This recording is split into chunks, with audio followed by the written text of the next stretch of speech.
They said the smell followed her everywhere in the classroom, hostel, even inside her dreams. But what nobody knew was that the curse wasn't meant for her. It was meant for someone else. Someone closer than she ever imagined. Lola wasn't ready to lose. Not after all she had done. Not after fighting, lying, sacrificing, and giving more than she ever should have. So when Teo suddenly began shining new clothes, new hair, new attention, Lola's chest tightened with a burning jealousy. Every alert on her phone stopped coming. Chief stopped calling. The gift stopped. The attention shifted. And for the first time, Lola realized she had been replaced. One night, as tears fell and her phone stayed silent, she made a decision. A dangerous one. She remembered Mama Obio, a mysterious herbalist her aunt once spoke about in fear. They said Mama Obio could scatter enemies without touching them, and that no pastor could cancel her work. Warnings didn't matter anymore. If Teo wanted to shine, Lola wanted her to stink. The next morning, Lola covered herself with a scarf, dark glasses, and long sleeves. She took a bike to Jakande and followed a narrow bush path until she found a small lonely compound. Red mud walls, dried herbs hanging everywhere, smoke curling slowly into the sky. Mama Obio sat on a wooden stool, half closing her eyes as she chewed bitter cola. Without even looking up, she said, "You brought heavy jealousy with you." Lola stood firm. "I want her to smell. Even if she bathes 10 times a day, let her smell like gutter. Let people run from her." The old woman finally lifted her head. "And if the spirits return it to you, I'll handle it," Lola said confidently.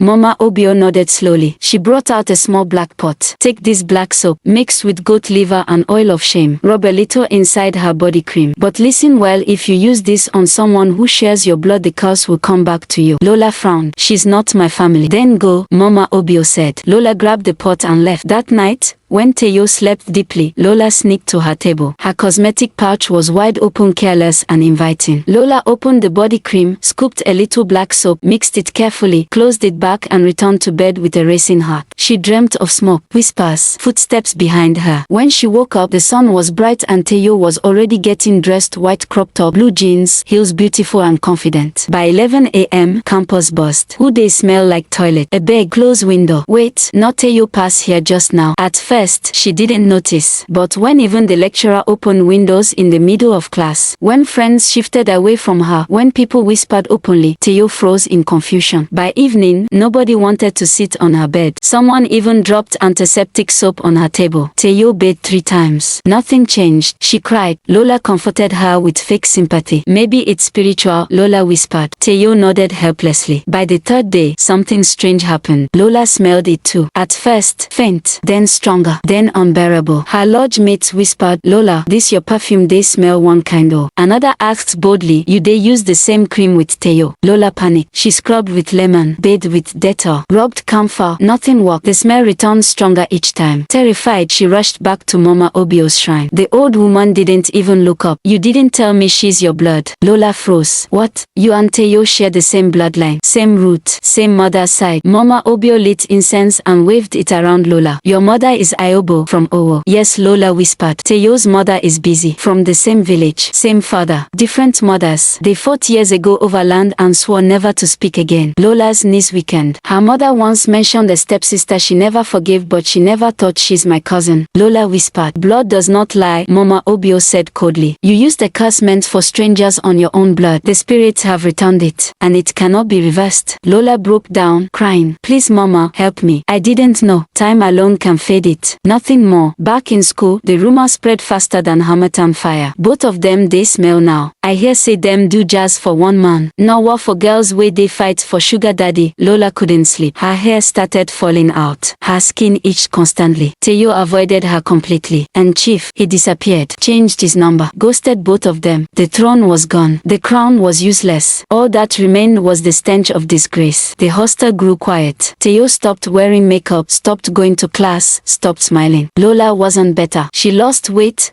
lost confidence, lost friends, but guilt refused to leave. One quiet Sunday evening, Lola gathered courage. She knocked on Teo's door. "Teo, I need to tell you something." They sat together, the silence heavy. Lola's voice shook. "I went to Mama Obio. I was angry, jealous. I mixed something into your cream. Teo looked away, tears gathering. But the curse bounced back. Lola continued. Because we are blood. Your mom and mine are sisters. Teo turned slowly. You're lying. I didn't know either, Lola whispered. I only found out when I went back there. Silence again. Painful, sharp, deep. Then Teo swallowed hard and said, so all this time we were fighting each other not knowing we shared the same blood. Lola nodded, crying. Teo stood up slowly, then walked to her and hugged her tightly. They cried in each other's arms, not as rivals, not as enemies, but as two broken girls who chased a man that never cared. Weeks later, they moved out. Teo relocated to her aunt's house, cut her hair, and started a small thrift business online. Lola transferred to another campus, joined a fellowship, and began warning younger girls about the cost of fast life. The smell eventually faded, but the lesson remained. Chief vanished forever, but they no longer cared, because in the end, no man is worth your peace. No man is worth your pride. And jealousy will always return home, especially when it's aimed at your own blood. Thank you for watching. If you enjoyed this story, don't forget to like, comment, and subscribe. See you in the next one.